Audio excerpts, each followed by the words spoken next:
Hello, everybody. This is Michael. I just want to really hammer home the fact that this is not exactly what you'd call a family-friendly episode. So if you're a casual listener and you don't necessarily want to get into the nitty-gritty of Chub Chaser sex, maybe skip the Valentine's episodes. We'll be back next week with our regular scheduled programming. Thank you.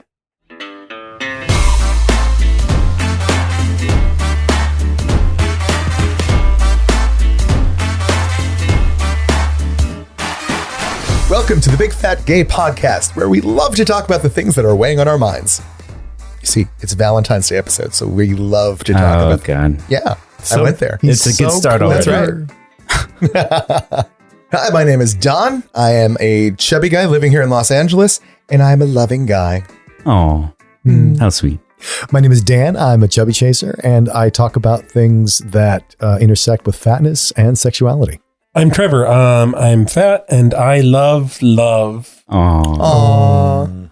And I am Michael. I am a chaser and I'm a lover boy. Aww. This is our Valentine's Day episode, isn't it? I thought of it before you guys all went, and then by the time it got to me, I was like, well, I guess I'm just going to copy everybody else. Womp womp.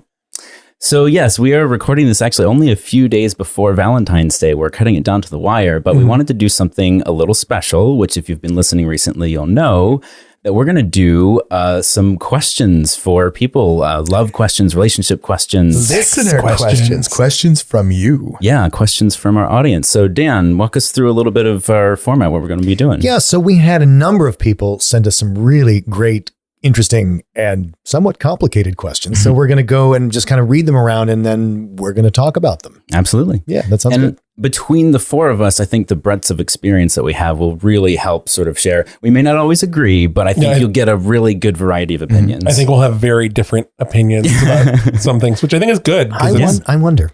I am very curious. And we should probably warn off our family members at this point. Right. So I did want to say I have two disclaimers. One, as Don was saying, if you are faint of heart for anything on the more sexual side of things for this topic, this may not be the episode for you.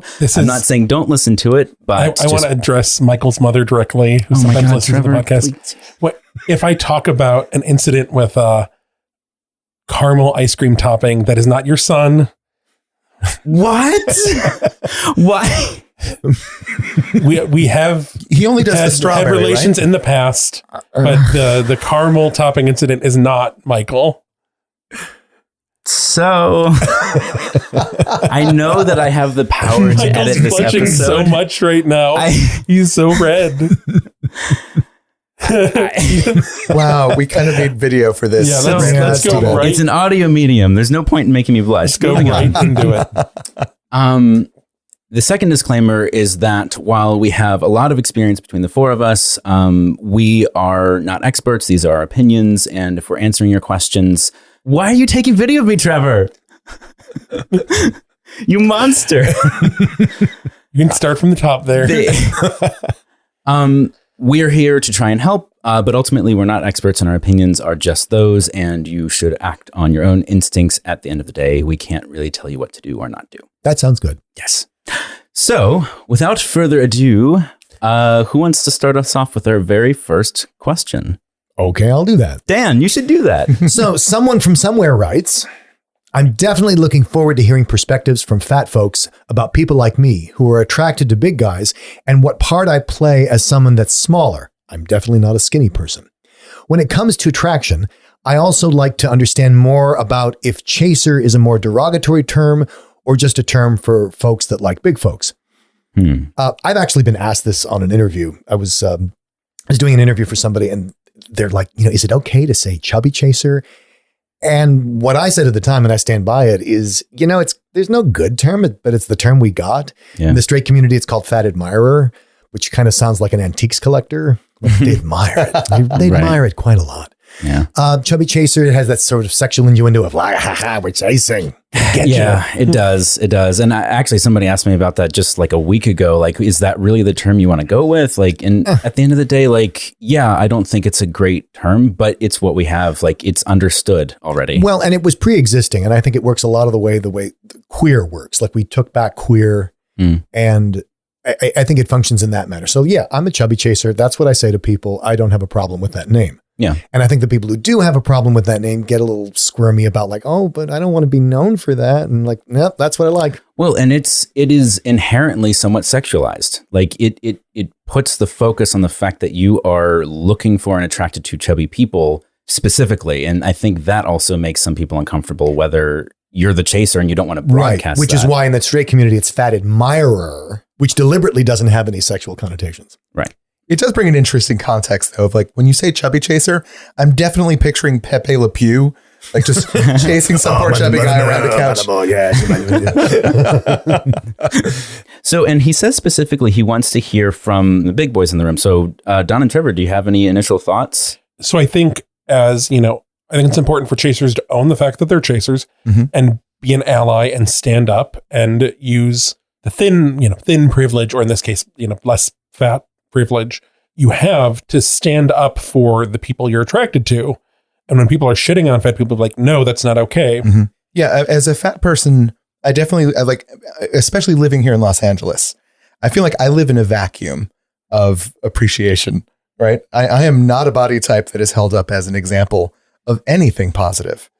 So by existing and simply being able to say there is something positive about these people that I'm admiring, you can't understand the impact that can have for people who've never heard that.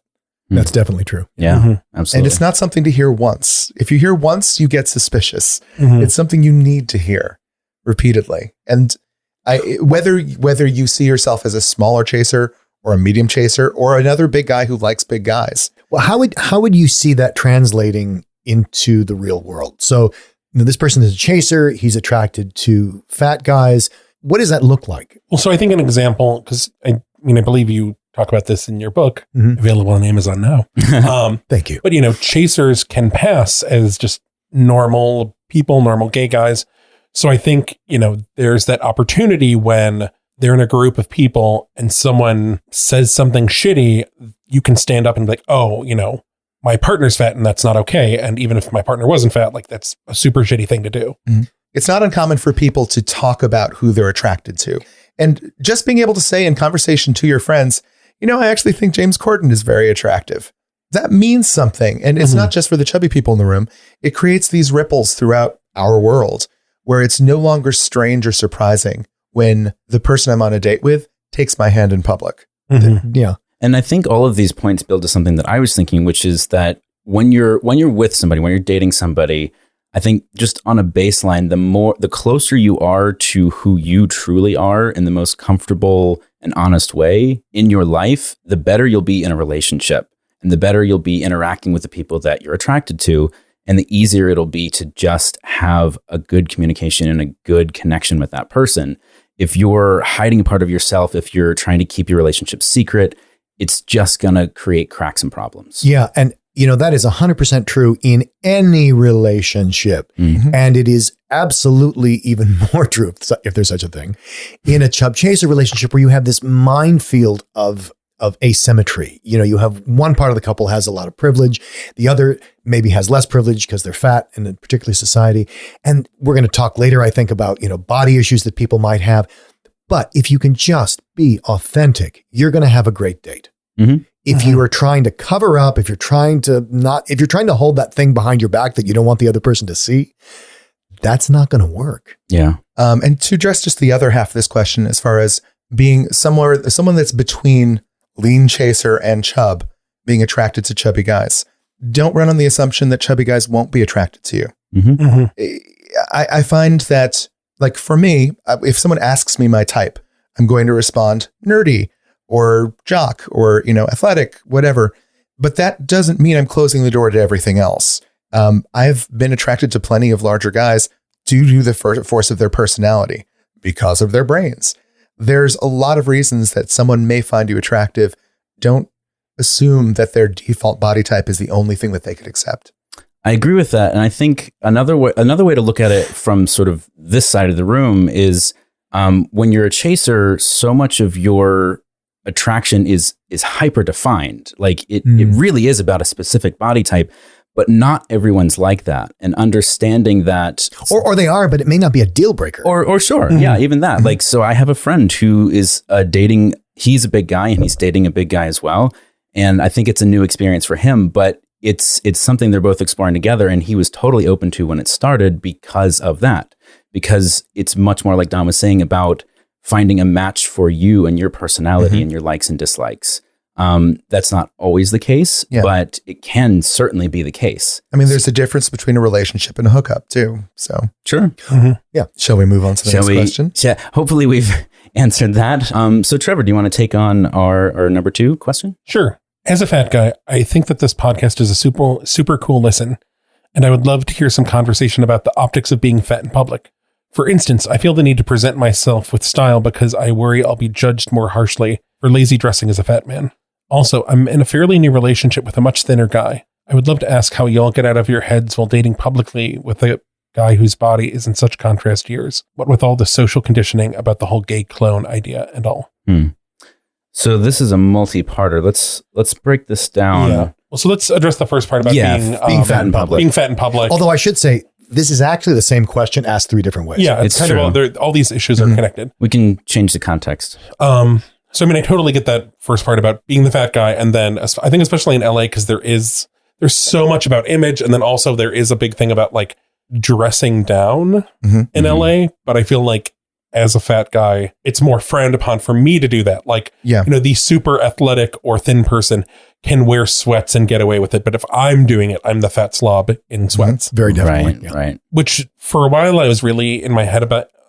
But I feel like also there's times I'm like, I just don't care. Like I am going to, Trader Joe's to get some gummy tummies and I'm going to be in and out. And if I'm wearing a pair of, workout shorts, it's fine. Well, and I should say that most people out there, they really don't care. They're dealing with their own issues and their own insecurities and their own, I'm like, God, how do I look at them? What if they're looking at me? I don't know. What about that guy over there? And so they're in their own head about their stuff. They haven't got time to worry about your sweatpants. Now, when are they going to notice your sweatpants? When they have an issue about them and how they dress. Then they're going to notice your sweatpants. But it's always what one can't deal with in oneself where you start worrying about other people. I think one of the things that I always focus on is that in my head is an echo chamber. If I get a negative thought, that negative thought's going to keep bouncing around and get bigger and bigger and bigger. And the reality is, it's exactly what Dan just said. They honestly, in general, don't care that much what you're wearing. But you do. And so if that's something you're focusing on, if you need to dress to make yourself feel like yourself, try to dress like you see yourself. That's all I can offer. So many times people would ask me like, oh my God, you live in West Hollywood, which, is the gay capital, the hot capital, certainly of the West Coast. Yeah. And you're like, oh my, if you're a chubby chaser in West Hollywood and like, how do you date? And I'm like, people, if you're fat and you come to West Hollywood, they're like, oh, I can't come to West Hollywood. I'm fat. I'll get like, they're going to take away their gay card or something. Exiled to Silver Lake. And it's like, the worst thing that will happen if you're a fat guy, and I know there's some exceptions to this. There are people who will rag on you no matter where you go. But in my experience of being with fat guys in let's call them thin spaces, the worst thing that happens is the fat guy just doesn't get noticed in the same way. Like you don't get pelted. You just don't show up. And that can be its own kind of insulting. This guy told me that he's really tall. He's really heavy. I mean, he's a solid, heavy presence. He's probably 6'2", 400 and something pounds. And he was at a bar in West Hollywood and he was waiting to get served and waiting to get served and waiting to get served. And all the other hot guys around are getting served. And finally, having held on to this resentment, he finally slams his hand on the bar. He's like, excuse me, can I get served here? Yeah. And the bartender turned around and said, oh, dude, I totally didn't see you there. Wow. And the guy thought that's impossible. How do you ignore someone who's 400 something pounds and 6'2"? But I'll tell you how. Because a lot of fat people will hang back. And a lot of fat people, if you're uncomfortable in that space, you don't want to be noticed. Now, is there a prejudice that fat people don't get noticed and don't get whatever? Yes, there is. But there's also the reciprocal of that where, if you're in what you perceive to be a hostile space, you're not trying to get noticed. That's I've always thought of it as basically putting my energy out there. Like as a large guy, I actually do have the ability to part crowds as I'm walking through a crowded space. And it's not because I'm clubbing people and pushing them aside. It's because I'm literally projecting my energy forward as I move forward. My personality moves ahead of me. If I'm in that situation, I totally understand that. You tend to shut yourself off. Yeah. In a lot of ways, if you can think about it this terms, a lot of fat people respond in one of two different ways to the pressures and the constant examinations we get. One is to become the big brassy personality. Yes. That big funny person in the room that earns the attention they feel like they're getting all the time anyway. And the other side is the exact flip side of that. The contraction. Absolutely. The trying to apologize for taking up so much in that space in the world that you just try and shrink in and stop being noticed. You need to own the space that you live in. I know this sounds so California, No, but it's I true. don't know a better way to put it. To that point, it seems to me that, I mean, you mentioned clothes. That was sort of the first example you gave. And if that's something that's important to you, I mean, I know a lot of people like to curate like how they look and how they go out. Just everyone does. Like you tend to look the way that you want to look, or at least the way that you feel. If that's something that's important to you, then I would say go for it. Like find the things that make you happy, that represent you, that make you smile when you're out in public. And if that's sweatpants, then great. And if it's, graphic tees with your favorite show's logo on it or whatever, like do that too. And I think I would also add to that just because your skinny friends look good and are comfortable in it, it doesn't mean that you need to think that you look good or that you need to be comfortable in it. Sometimes you need a different style than your friends, which can be hard because, well, they're your friends. And I think also as especially guys who are, so we're going to drop in some terminology. Like if you're on the super chub end of the spectrum, which is basically, I don't know, very, very, very fat. I mean, It's hard to define it just because people look different, but basically a very, very fat person. But so, fat people have less and less clothing options as the sizing goes up. But I think something you can do is, so you don't have the same outlets for fashion as maybe your friends. But I think there also is something with grooming, which you see a lot of in like before and after pictures, the fat person who's so miserable, but they could just, there's so... The guy got a shave and a haircut and he looks amazing. Yeah, and it's like you could get, I think there's something with grooming and how you carry yourself. I would say dress and look the way that you would want somebody who finds you incredibly attractive would want you to look. Like that, if that was what makes you feel confident and you want somebody to compliment you, like if you're going on a date, dress that way and look that way. And it's interesting you say that because I do a lot of counseling and coaching with people with like personal ads and like how they show up in pictures. And it's amazing what pictures people would put on their personal ads. Like, the question I asked one guy was like, would you date that person? And they say, well, of course not, because I would never date anyone who looked like me. And so it's like, they don't have a standard. Like and it's almost like they put up a picture, like daring someone to date someone who looked like that. Like I said to one guy, I said, you wouldn't let the DMV put that picture on your driver's license. You would make them retake it, but you got it on your personal ad. One piece of advice that I would give, and I always feel very strange giving advice to anyone about fashion. I'm not a very fashion forward person. Something that has always worked for me. If you feel unattractive or if you feel stuck in some way, find one aspect of your appearance or one aspect of your wardrobe, one new article of clothing that pushes your limits a little bit, that you feel uncomfortable buying at first, and try it. I like that a lot. The worst case scenario, you have a day where you feel vaguely uncomfortable.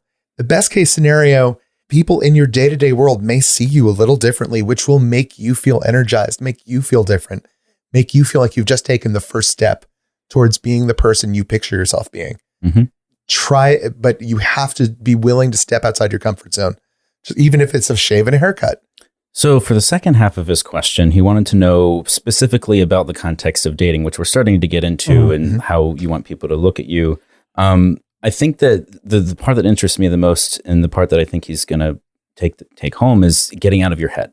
Like what do you do if you're on a date with somebody and you're feeling uncomfortable and you just want to get out of your head because you're feeling self-conscious? Is there for me, I think the thing that has helped that, because I've had this problem before, sort of from the flip side.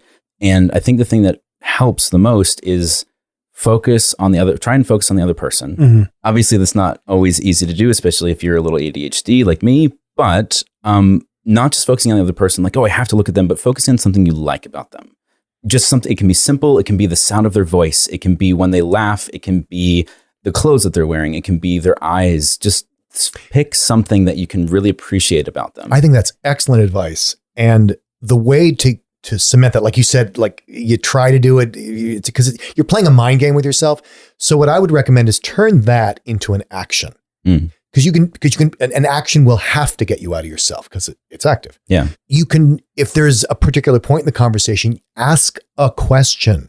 Asking a question will have to put your attention on the other person because you got to think about what to ask about that you want to hear about or something that they care about because you've been listening, hopefully, and there's something that you know they care about. Yeah. The other thing you can do is, let's say you're already in a conversation and you don't want to interrupt the flow or it's not appropriate to ask a question. You can simply make a statement, like you said, a compliment. Like, wow, you have the best laugh. Yeah. I think that's wonderful. I think just compliments in general. Well, and not to praise them necessarily, but just to get you out of your head with an action. And it's a positive action. Yes. It's something that puts out a positive energy and it puts your voice into the conversation as well. Absolutely. This is an issue I very much have, feeling like I'm being judged by the outside world. And sometimes for me, there are trust issues too. One step that helps me get closer to doing what Dan and Michael are talking about is and this is the writer in me, I can't help this. Take a moment, look at your scene and figure out what your leading characters want, right? Your scene is you and the guy who you're out with. Mm-hmm. He's out with you. Take a moment to appreciate this. He's out with you in your scene because he wants to be there. Are the other people around you looking at you important characters in the scene? If the answer is no, move on with the scene. I think that's excellent after the date, because after the date, you might have all these self-doubts like, oh, I can't believe I said that. I hope he didn't take it the wrong way. You know how you get in your head after the date. Oh, but in the date, I think if you do that in the date, you're going to be so far entrenched in your head, you'll never get out again. Oh, no. I understand what you're saying. And Okay. I understand. And I think it is a useful tool after, but there can be moments of paralysis during when I understand this anxiety. You can get so wrapped up in it. I'm not saying linger in this scene breakdown. Just take a moment to appreciate who the other person is who has chosen to be there with you. And if you're focusing so much on all the extras in the scene, you're not paying attention to the actual scene going on. Yeah. Remind yourself of that and then move forward. I think the way I would say that, because I agree with you basically, but the way I would say that is to acknowledge that this person didn't ask you on a date or he didn't agree to a date so that he could slum it with you. Right. He didn't do this to torture himself. So he wants to be there. Both of you are hoping the date goes well. Mm-hmm. It's not the case that he's waiting for you to fail, which is how it often feels on a date. A lot of people look at a date like it's some sort of interview or gauntlet. Exactly. I mean, I think the what I was going to sort of end with was first dates can always have the potential for being awkward. In fact, they almost always are. Even if you end up together, a month later, it's still a first date. It's still meeting somebody for the first time. And there's all of this sort of pressure around wanting to impress and wanting to be funny. And no matter who you are, a first date can always be highly awkward, regardless of the added social pressures of being a fat guy with a thin guy. One of the best things a guy ever said to me on a first date was, he goes, okay, I'm sorry, I'm just really nervous. Yeah. I'm like, brilliant. We can start there. And why? Because it's authentic. Yeah, absolutely. You got to start where you are. You can't start where you want to be. And I think, this is maybe a scarier place to go, but if the person doesn't catch you when you go there, when you say, God, I'm really nervous, and they don't say, it's okay, like I'm here with you, maybe that's an indicator. Yeah. Like that's... What's wrong with you? like that can also be a way to just sort of gauge how the rest of the night's going to go. How they make you feel when they come back. Because remember, it's not your job to make their first date a good one. That's not your job. Right. That's not why you're there. Can I give a weird piece of advice? Oh, please. Please. Okay. I'll just cut it if it's too weird. I don't know how many people this will apply to. This is something not to do as a chubby guy out on a date with a chaser, paying attention to the other people around you. I don't know how to describe this. Do not mean girls the situation.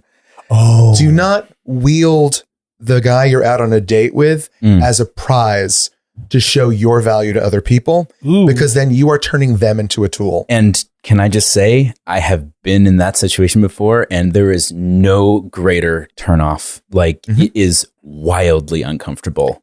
I understand the temptation in some situations, but remember, if you do that, you're treating them the way that you are terrified people are going to treat you. Well, I got to say, I've been there. Mm-hmm. And I don't find it that awful. Like, I like that gives them, for themselves, the authenticity, the ownership of that date, the look what I got. Because I got to tell you, as a chubby chaser, being with a really fat guy who's beautiful and intelligent in that restaurant, I feel like, wow, this is great. I'm proud of my date. Sure, but I think what Don's getting at is that there is a way to make somebody uncomfortable in displaying your relationship. Oh, it shouldn't be a show ever. That's inauthentic. Right. That's inauthentic. That's what Don's talking about. I guess I've never experienced that then. Yeah. Maybe I don't know what that is. That is a thing. That's absolutely a thing. I think it's just, it can come from a bunch of different ways and reasons, but basically it does exactly the opposite of what we've been saying, which is it makes it about everyone else around you. It says, hey, everyone else around me, look at him. Look at what I got. But would you say like it's okay to be proud of your date? Absolutely. Oh, yeah, of course. Yeah, but those are two different things. But there's I think that's what I'm saying. There's a difference between that and wearing your date on a chain around your neck and like holding it up for people and going, yeah. Right. And maybe I just don't have an experience of that. There's sort of, and it's a subtlety. I'll give you that. Like, it's a subtlety, and sometimes you just have to talk about it if you've been dating for a while. But it can be very uncomfortable. All right, so I think I'll tackle number 3. Hi guys, I just discovered the pod and I'm loving it so far. I have a question for your Valentine's episode. So I'm a fat queer guy in my early 20s, and so far my experience dating and on the apps has been that guys are either into me despite my body, or the polar opposite, where they seem to be into me almost exclusively for my body. I'm really not into being fetishized, but I also want to be with somebody who enjoys all of me, including my body. How do I straddle that line and find those guys? Are they out there? Thanks, and keep up the good work. Well, thank you. I have a lot to say about this, but go ahead, Trevor. So I have to say, I have been in that place many times, but I have always found I want someone to want my body. Like, that is like a priority, because there's something weird about when it's like, oh, it's fine. Like, it's it's just your body is like, fine. oh no, it's fine. Like, I don't like, I like all kinds of guys who are like, or it's like, I don't mind. Like, Well, I think that's what he's saying. I mean, he wants to be with somebody who wants his body. He just doesn't want it to be this bifurcated exclusivity of like, I am only about your body and I don't care about the rest of you. When I think the way to kind of have it all is you have to, for me, that's why it's a priority, because, you kind of are going into this pool and you are finding people who check all the boxes. But like, so in this case, the apps, like, I wouldn't be going to Grindr. Sure. Like, I would be using like Bigger City, Growler, Chaseable, even Scruff, depending on where you fit in. Yeah. But really kind of looking within the round world to find someone who has all of these things you want. Yeah. The thing that is really important to me about this, and I get asked this a lot when I give seminars, and what my response is, this absolutely does happen. However, it has nothing to do with being fat. Mm-hmm. This happens in every sort of physical attribute. Mm-hmm. If you talk to black guys, they'll say, yeah, I want someone who, likes that I'm black, but not someone who only likes me because I'm black, or someone who says, yeah, I like that someone appreciates that I have money, but I don't want them to only like me for my money, or the boobs conversation, or the whatever conversation, any attribute at all, you could fit into this. And I think a lot of times what I find with fat guys is that everything's about being fat. Like, if I only weren't fat, all these problems would disappear. And chief among them is the sort of like, you get ignored or you're fetishized. Right. Or where are all the good men? Believe me, the pretty blonde women and the outstandingly beautiful Adonises are asking the same question. They're not all married. Mm-hmm. To underscore what Dan just said, I've had this I totally understand what this listener is talking about. Same way as Trevor. Mm-hmm. It feels like it's eternal, because every time you notice someone doing one of these two things, it's because you've invested enough attention in that person for this to hurt. There are going to be a lot of times where that hasn't happened, where somebody may be interested in you both ways, but you haven't really invested the attention to them, the focus in them for it to be painful when this occurs. Yeah. And, as a muscular gay guy out in the world, and when I was dating, believe me, I'm no stranger to being objectified and having my musculature fetishized. But because being muscular is not a negative quality, I can tell you that my experience of being fetishized is it isn't offensive. It's just boring. As he's saying this, my hand is slowly moving towards the bicep.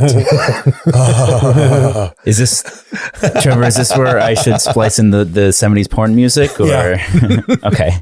It's so firm. Yeah, and you get this icky sort of, oh wow, I really like that. And it's icky. It's icky. And women will come up to me and do this. And so, you're talking about being touched and squeezed, and the same thing happens to chubs, but I feel like because there is this taboo around fat and they've been trained to say, oh, that's wrong, that's disgusting. So then it is attention being brought to part of yourself that that some people don't want to be reminded of. Yeah, but the thing that people don't get about objectification is that it's two-sided. Objectification is not just treating you as a single thing. It's that it's treating you as a single thing that you don't want to be. See, if you're really proud of your musculature and you get treated like a bodybuilder muscle hunk, you really like that. And if you're a rich guy and you want to be treated as a rich guy, you don't mind guys or people being into you for your money. On the other hand, if being rich makes you uncomfortable, then you are constantly screening out people who know that you're rich or that you're into your money. It's how you receive that. So like Don, you're pretty proud of being a writer, right? Mm-hmm. So if a guy came on a date with you and said oh my God, you're a writer. I love writers. That'd be positive, right? Yeah, I think as a first step, yes. Yeah, like that, you wouldn't be offended. No, not offended at all. But imagine, but people who, if you don't like being fat and someone goes, oh my God, Don, you're so fat. I love fat guys. Wah, wah. That is so not going to work. But it's the same language, except I picked a different attribute. Mm-hmm. Write faster. There's just one, I think Dan may have more insight on this than I do, but I think even when somebody is appreciating your mind, you're getting into a relationship and they are into your body, you want to feel a little bit like you're being fetishized too. If they like your brain, you want to feel like I like body. Being objectified.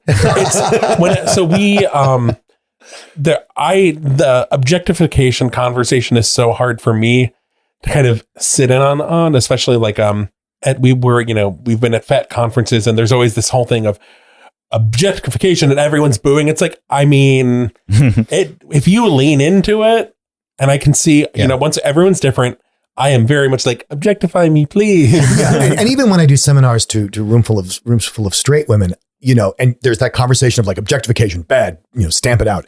I'll say, okay, how many people in the room don't mind being put on a pedestal every now and then? How many people in the room don't mind being treated like a goddess?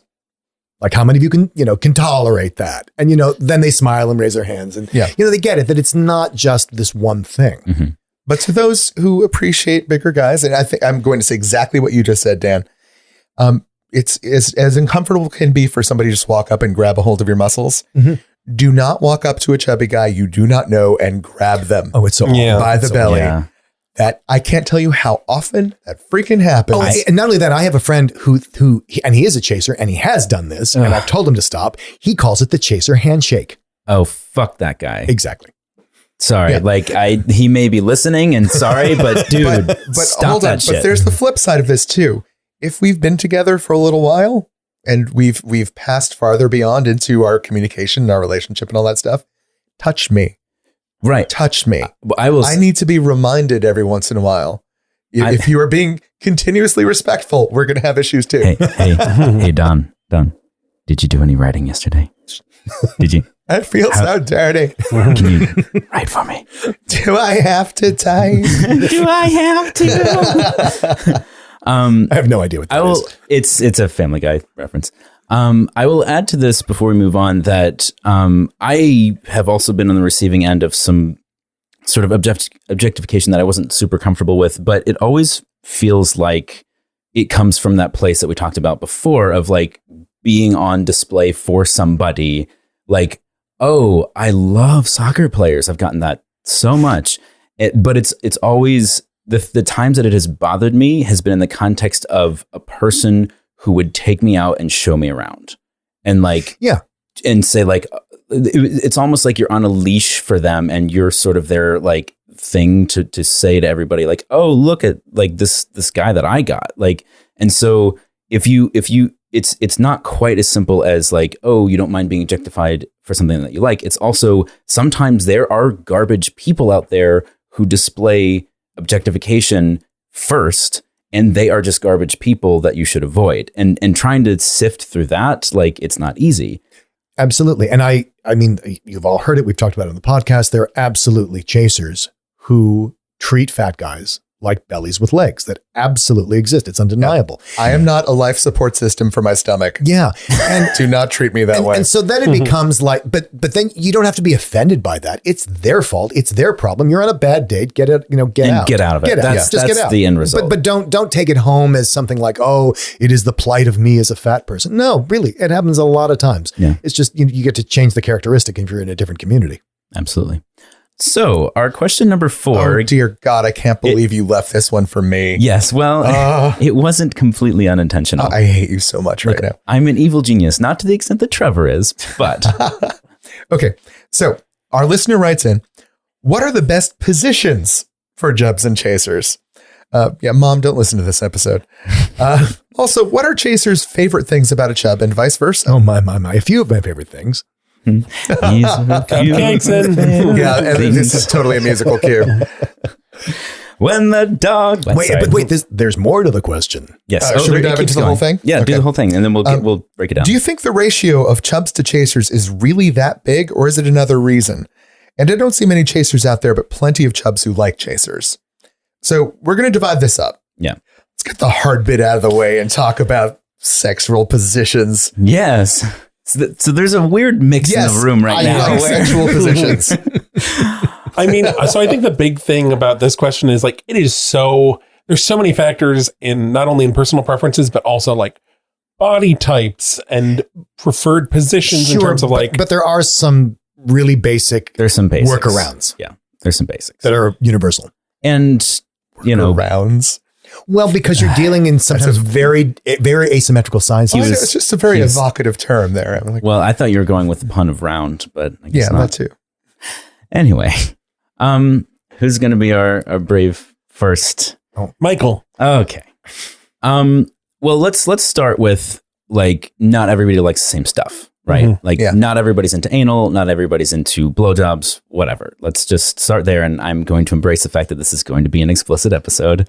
Michael just said blowjob. I probably should have just expected that. I find that almost always one of the most comfortable ways to like start, like if you're making out, is with the chubby guy on his back. And you can start as the active person, right? Like you can, like, even if you're not a top, like if you're the person who's sort of moving things along to start, I find that that's almost always a comfortable place. And also the side, because a lot of times if a big boy, and please, big boys chime in, because like Trevor, if you're on your back for a long period of time, it gets uncomfortable. Oh yeah. Especially if you've got a guy straddling you because your hips are pretty wide. And so the weight can be in an awkward place. And so sometimes moving onto the side, once you get onto the side, I think, and again, if you're dealing with very big people or very big size difference, using cushions, using couch pillows to like elevate to get things up to the certain level. And that doesn't just have to be the eureka moment that Don just had. That totally never occurred to me. Well, again, it depends on because there's so many variables here, like the size of the chub, the size of the chaser. What are you trying to achieve? Other things that work is when you can use couches very creatively. Because a couch gives you levels and to put body parts over. With the caution that that either this is the chub's couch that he's comfortable on. Yes, of course. Or that you have very specifically picked a couch that is sturdy and is not going to embarrass anybody. Yeah, don't do this in the IKEA store. Yeah. Now I kind of want to. So Dan and I have both spoken. I'm curious I will say that I enjoy being on my back because I run into the thing of guys wanting me on top of them, which is either like, okay, either you've never done this or you have and you're a thrill seeker. I mean, I'm going to say it because I have referenced this before, and Michael and I have a history, and I injured Michael being on top of him. Oh, God. But he healed up just fine, though. I bruised some ribs. My. And Michael's. Oh, he's adorable. Yeah. Why are you not filming this? But my question is this: are you actually? How comfortable are you on top of the guy? I mean, it really depends. I'm always worried about hurting someone, especially after hurting someone. And usually, like I said, either guys haven't done it before and they just want this. They have this fantasy of all of this weight on top of them, and then usually it's a pretty quick thing of like, okay, no, that's enough. Okay, get off now. I would like to say, now that I've recovered from my intense blushing, that there are absolutely guys out there who are like rail thin and are not going to hold up under stress. Mm-hmm. And then there are people like me and probably Dan as well, granted different context, but I'm fairly resilient. And the particular moment that you're talking about, like, you were going for it. Like it was not just like Gonna teach him a lesson. Right. It wasn't, but it's also, I think if you had just been there, I would have been fine for however long you wanted. There was movement involved. Well, and that's the thing. Cause if one shift of my weight is very different than someone else like adjusting, I have caused some, just in a quick shift, massive amounts of pleasure. Where it's just like because it was unexpected and you just lost it. Yeah. To back up Trevor, this is not an uncommon request. Chasers love it. We all love it. It's just a question of how far we want to go. Big guys out there that are starting to get your feet wet and starting to have experiences, be ready for this one. My suggestion is, and you know what? I started doing this and I feel much better about the entire experience. I throw out a safe word. You know what? Because a lot of them, in my experience, they kind of want that experience to continue past the point of comfort. Absolutely. And I enjoy being able to give that, right? But I also don't want to kill someone. So there's times where it's like, there's no opportunity for a safe word. So it's really, you have to... you have to listen to Morse code style pat. Well, you have to listen to your partner. From MMA. Take a lesson from MMA. Maybe like a hand signal. But it also has a lot to do. And, as the fat person, you can't adjust as easily on top of a guy as, say, Michael or I can. Yeah. So it's a significant effort for you to change position or to move up or down the body. I do it, what Michael was saying is like, it's easier with me on top. The guy doesn't have to worry about anything.